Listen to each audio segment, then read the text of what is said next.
খেয়াল করে কিরে দেখেন। ভাই আসলাম, টাকা পয়সা রেডি করছস? এই যে ভাইজান, ভাই এখানে কত টাকা? ভাই এই জায়গায় পুরা 3 লাখ টাকা আছে। ভাই তুই এত অল্প সময়ের মধ্যে এত টাকা কোথা থেকে ম্যানেজ করলি? আফারে, আমার শখের গরুগুলো আমি বিক্রি করে দিছি। আমার 2টা গরু আছিল, শেষ সম্বল আমি ওই 2টা বিক্রি করে দিছি।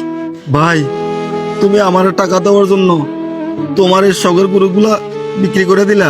ভাই রে, তুই আসলেই অনেক ভালো মানুষ। তুই আমার শ্বশুর শ্বশুরের চিকিৎসার জন্য তোর শখের গরু দুটি বিক্রি করে দিলি।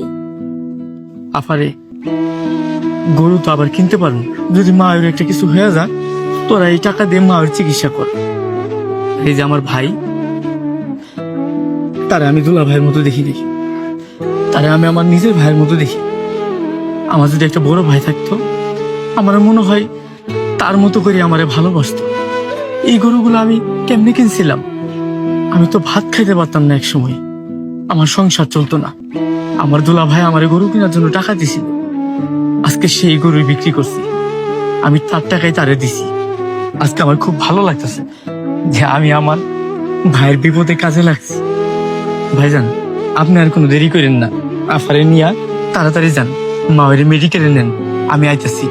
বাইরে আজকে তুই আমার জন্য যেটা করলি, আমি তোর কাছে চিরঋণী হয়ে গেলাম।